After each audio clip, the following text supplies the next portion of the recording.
ಸಂಕ್ರಾಂತಿ ಹೊತ್ತಿಗೆ ಕಾಂಗ್ರೆಸ್ನಲ್ಲಿ ಕ್ಷಿಪ್ರ ಕ್ರಾಂತಿಯಾಗುತ್ತಾ? ಬಜೆಟ್ಗೂ ಮುನ್ನವೇ ಸಚಿವ ಸಂಪುಟ ಪುನರ್ರಚನೆಯಾಗುತ್ತಾ? ಈ ಮೂಲಕ ಸೇಫ್ ಆಗ್ತಾರಾ ಸಿಎಂ ಸಿದ್ದರಾಮಯ್ಯ? ಸಚಿವ ಸಂಪುಟ ಪುನರ್ರಚನೆಯಾದ್ರೆ ಯಾರಿಗೆ ಖೋಕ್ ನೀಡಲಾಗುತ್ತೆ? ಗ್ಯಾರಂಟಿ ನ್ಯೂಸ್ನಲ್ಲಿ ಎಕ್ಸ್ಕ್ಲೂಸಿವ್ ರಿಪೋರ್ಟ್. ಒಂದ್ ಕಡೆ ನಾಯಕತ್ವ ಬದಲಾವಣೆ ವಿಚಾರಕ್ಕೆ ಸಂಬಂಧಪಟ್ಟಂತೆ ಸಾಕಷ್ಟು ಚರ್ಚೆಗಳಾಗ್ತಾ ಇತ್ತು. ಹೈಕಮಾಂಡ್ ನಾಯಕರು ಎಂಟ್ರಿ ಕೊಟ್ಟು ಇದೀಗ ಸದ್ಯಕ್ಕೆ ಬ್ರೇಕ್ ಹಾಕುವಂತಹ ಕೆಲಸವನ್ನ ಮಾಡಿದ್ದಾರೆ. ಬಟ್ ಆದ್ರೆ ಈ ಬ್ರೇಕ್ ಹಾಕಿರುವಂತಹ ಸಂದರ್ಭದಲ್ಲಿಯೇ ಸಿದ್ದರಾಮಯ್ಯನವರು ಗೇಮ್ ಪ್ಲಾನ್ ಮಾಡ್ತಾ ಇದ್ದಾರೆ. ಸಚಿವ ಸಂಪುಟ ಪುನರ್ರಚನೆಗೆ ಹೈಕಮಾಂಡ್ ನಾಯಕರ ಮುಂದೆ ಬೇಡಿಕೆಯನ್ನ ಇಟ್ಟಿದ್ದಾರೆ ಅನ್ನುವಂತಹ ಮಾಹಿತಿ ಲಭ್ಯವಾಗ್ತಾ ಇದೆ. ಸಿಎಂ ಬದಲಾವಣೆಗೆ ಕಾಂಗ್ರೆಸ್ ಹೈಕಮಾಂಡ್ ಹಿಂದೇಟನ್ನ ಆಗ್ತಾ ಇದೆ. ತಾತ್ಕಾಲಿಕ ಬ್ರೇಕ್ ಸದುಪಯೋಗಕ್ಕೆ ಈ ಸಿದ್ದರಾಮಯ್ಯನವರು ಪ್ಲಾನ್ ಅನ್ನ ಮಾಡ್ಕೊಳ್ತಾ ಇದ್ದಾರೆ. ಇದನ್ನ ಎನ್ಕ್ಯಾಶ್ ಮಾಡ್ಕೊಳ್ಳೋದಕ್ಕೆ ಸಿದ್ದರಾಮಯ್ಯನವರು ಒಂದಷ್ಟು ಪ್ಲಾನ್ಗಳನ್ನ ಮಾಡ್ಕೊಳ್ತಾ ಇದ್ದಾರೆ. ಬಜೆಟ್ಗೂ ಮುನ್ನ ಸಚಿವ ಸಂಪುಟ ಪುನರ್ರಚನೆಗೆ ಸಿಎಂ ಸಿದ್ಧತೆಗಳನ್ನ ಮಾಡ್ಕೊಳ್ತಾ ಇದ್ದಾರೆ. ಜನವರಿ 16ಕ್ಕೆ ಸಿದ್ದರಾಮಯ್ಯ ದೆಹಲಿ ಪ್ರವಾಸವನ್ನ ಕೈಗೊಳ್ಳಲಿಕ್ಕಿದ್ದಾರೆ. ರಾಹುಲ್ ಗಾಂಧಿ ಅವರನ್ನ ಭೇಟಿ ಮಾಡ್ತಾರೆ. ಹೈ ಮೀಟಿಂಗ್ ನಲ್ಲಿ ಸಚಿವ ಸಂಪುಟಕ್ಕೆ ಗ್ರೀನ್ ಸಿಗ್ನಲ್ ಸಿಕ್ಕಿದ್ರೆ ಅಲ್ಲಿಗೆ ಸಿಎಂ ಸೇಫ್ ಆಗಿರ್ತಾರೆ. ಸಿಎಂ ಕುರ್ಚಿಯು ಕೂಡ ಸೇಫ್ ಆಗಿರುತ್ತೆ.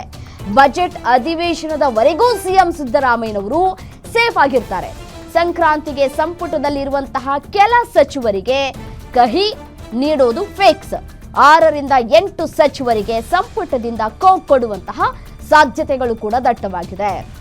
ಹಾಗಿದ್ರೆ ನಾಯಕತ್ವ ಬದಲಾವಣೆ ವಿಚಾರವನ್ನ ಒಂದ್ ಕಡೆ ಹೈಕಮಾಂಡ್ ನಾಯಕರು ಸದ್ಯಕ್ಕೆ ಬೇಡ ಅಂತ ಹೇಳಿ ತಡೆ ಹಿಡಿಯುವಂತಹ ಕೆಲಸವನ್ನ ಮಾಡಿದ್ದಾರೆ. ಮತ್ತೆ ಮನಸ್ಸು ಕೂಡ ಮಾಡ್ತಾ ಇಲ್ಲ, ಸದ್ಯಕ್ಕೆ ಚೇಂಜಸ್ ಬೇಡ ಅಂತ ಹೇಳಿ ಹೈಕಮಾಂಡ್ ನಾಯಕರು ಕೂಡ ಸೈಲೆಂಟ್ ಆಗಿಯೇ ಇದ್ದಾರೆ. ಬಟ್ ಆದ್ರೆ ಈ ಸಮಯವನ್ನ ಎನ್ಕ್ಯಾಶ್ ಮಾಡ್ಕೊಳ್ಳೋದಕ್ಕೆ ಸಿದ್ದರಾಮಯ್ಯನವರು ರಣತಂತ್ರವನ್ನ ಎಣಿತಾ ಇದ್ದಾರೆ. ಏನು ಇದೇ ವಿಚಾರಕ್ಕೆ ಸಂಬಂಧಪಟ್ಟಂತೆ ಮತ್ತಷ್ಟು ಡೀಟೇಲ್ಸ್ ಕೊಡ್ತಾ ಹೋಗ್ತಾರೆ ನಮ್ಮ ಪ್ರತಿನಿಧಿ ದುರ್ಗೇಶ್ ದೂರವಾಣಿ ಸಂಪರ್ಕದಲ್ಲಿದ್ದಾರೆ. ದುರ್ಗೇಶ್, ನಾಯಕತ್ವ ಬದಲಾವಣೆ ವಿಚಾರಕ್ಕೆ ಸದ್ಯಕ್ಕೆ ಬ್ರೇಕ್ ಬಿದ್ದಿದೆ. ಬಟ್ ಆದ್ರೆ ಸಚಿವ ಸಂಪುಟ ಪುನರ್ರಚನೆಗೆ ಹೈಕಮಾಂಡ್ ಒಲವನ್ನ ತೋರ್ತಾ ಇದೆಯಾ? ಇದನ್ನ ಸಿದ್ದರಾಮಯ್ಯನವರು ಯಾವ ರೀತಿಯಾಗಿ ಎನ್ಕ್ಯಾಶ್ ಮಾಡ್ಕೊಳ್ಳೋಕೆ ಸಿದ್ಧತೆ ಮಾಡ್ತಾ ಇದ್ದಾರೆ? ಡೀಟೇಲ್ಸ್ ಕೊಡ್ತಾ ಹೋಗೋದಾದ್ರೆ.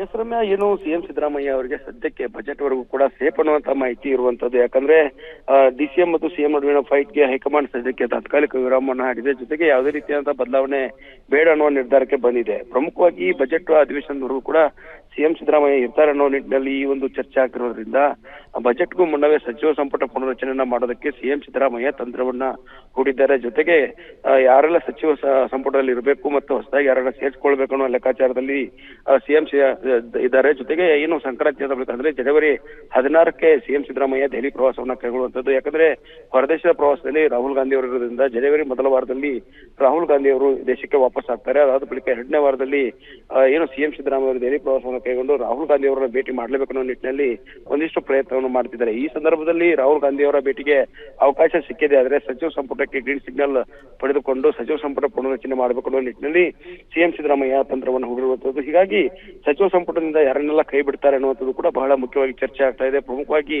ಕೆಲವಿಷ್ಟು ನಾಯಕರು ಡಿಸಿಎಂ ಡಿ ಕೆ ಶಿವಕುಮಾರ್ ಅವರ ಪರ ನಿಂತಿದ್ದು ಒಂದ್ ಕಡೆ ಆದ್ರೆ ಪಕ್ಷದಲ್ಲಿ ನಿಷ್ಕ್ರಿಯರಾಗಿದ್ದಾರೆ. ಆಡಳಿತದಲ್ಲಿ ಸರ್ಕಾರದ ಒಂದು ಆಡಳಿತ ಭಾಗವಾಗಿ ನಿಷ್ಕ್ರಿಯರಾಗಿದ್ದಾರೆ ಅನ್ನುವಂಥ ಆರೋಪ ಕೂಡ ಸಚಿವರ ಮೇಲೆ ಇರುವಂತದ್ದು. ಪ್ರಮುಖವಾಗಿ Chaluvarayaswamy, Rahim Khan, Shivanand Patil, Mankal Vaidya, M C Sudhakar, D Sudhakar, R B Timmapur ಮತ್ತು ದಿನೇಶ್ ಗುಂಡೂರಾವ್ ಸೇರಿದಂತೆ ಕೆಲವೊಂದಿಷ್ಟು ಸಚಿವರ ಹೆಸರುಗಳು ಕೂಡ ಕೇಳಿ ಬರ್ತಿದ್ದಾವೆ. ಯಾಕಂದ್ರೆ ಆಡಳಿತದಲ್ಲಿ ಸರಿಯಾಗಿ ಕೆಲಸವನ್ನು ಮಾಡ್ತಿಲ್ಲ ಅನ್ನುವಂಥ ಆರೋಪ ಇರುವಂತದ್ದು. ಜೊತೆಗೆ ಸಿಎಂ ಸಿದ್ದರಾಮಯ್ಯ ಅವರ ವಿರುದ್ಧವಾಗಿ ಒಂದಿಷ್ಟು ಸಚಿವರು ನಡೆದುಕೊಂಡಿದ್ದಾರೆ ಅನ್ನುವಂಥದ್ದು ಕೂಡ ಇಲ್ಲಿ ಬಹಳ ಮುಖ್ಯ ಆಗುತ್ತೆ.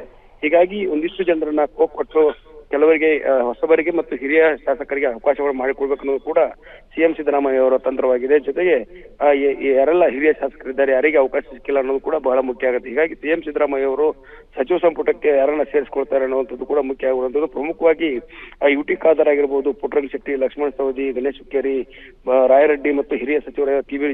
ಜಯಚಂದ್ರ ಅವರಾಗಿರ್ಬೋದು, ಅಪ್ಪಾಜಿ ನಾಡಗೌಡ, ಟಿ. ರಘುಮೂರ್ತಿ ಸೇರಿದಂತೆ ಎಂ ಕೃಷ್ಣಪ್ಪ, ಸುಬ್ಬಾರೆಡ್ಡಿ, ಮಾಗಡಿ ಬಾಲಕೃಷ್ಣ, ಶಿವಲಿಂಗೇಗೌಡ, ರಿಜ್ವಾನ್ ಹರ್ಷದ್ ಮತ್ತು ತನ್ವೀರ್ ಸೇಠ್ ಅವರ ಹೆಸರು ಕೂಡ ಈಗ ಹೊಸದಾಗಿ ಸಚಿವ ಸಂಪುಟಕ್ಕೆ ಆಯ್ಕೆ ಆಗುವ ಶಾಸಕರು ಅನ್ನುವಂಥದ್ದು ಮಾತುಗಳು ಕೇಳಿ ಬರ್ತಾ ಇದೆ. ಆದ್ರೆ ಜನವರಿ 16ರಂದು ರಾಹುಲ್ ಗಾಂಧಿ ಅವರು ಏನಾದ್ರು ಸಚಿವ ಸಂಪುಟಕ್ಕೆ ಗ್ರೀನ್ ಸಿಗ್ನಲ್ ಅನ್ನ ಕೊಟ್ರೆ ಯಾರಿಗೆ ಲಕ್ ಹೊಡೆಯುತ್ತೆ ಅಥವಾ ಜೊತೆಗೆ ಯಾರಿಗೆ ಶಾಕ್ ಆಗುತ್ತೆ ಅನ್ನೋದು ಕೂಡ ಬಹಳ ಮುಖ್ಯವಾಗಿ ಚರ್ಚೆ ಆಗ್ತಿರುವಂತದ್ದು. ಜನವರಿ 16ರಂದು ಸಿಎಂ ಸಿದ್ದರಾಮಯ್ಯ ಅವರ ಪ್ರವಾಸ ಸಕ್ಸಸ್ ಆದ್ರೆ ಸಂಕ್ರಾಂತಿ ಅಷ್ಟೊತ್ತಿಗೆ ಸಚಿವ ಸಂಪುಟಕ್ಕೆ ಏನು ಸರ್ಜರಿ ಆಗುತ್ತೆ. ಜೊತೆಗೆ ಸಿಎಂ ಸಿದ್ದರಾಮಯ್ಯ ಅವರು ಈ ಮೂಲಕ ತಮ್ಮ ಒಂದು ಕುರ್ಚಿಯನ್ನ ಸೇಫ್ ಮಾಡ್ಕೊಳ್ಳೋದಕ್ಕೆ ತಂತ್ರವನ್ನ ಹೂಡಿದ್ದಾರೆ ಎನ್ನಲಾಗ್ತಾ ಇದೆ. ರಮ್ಯಾ.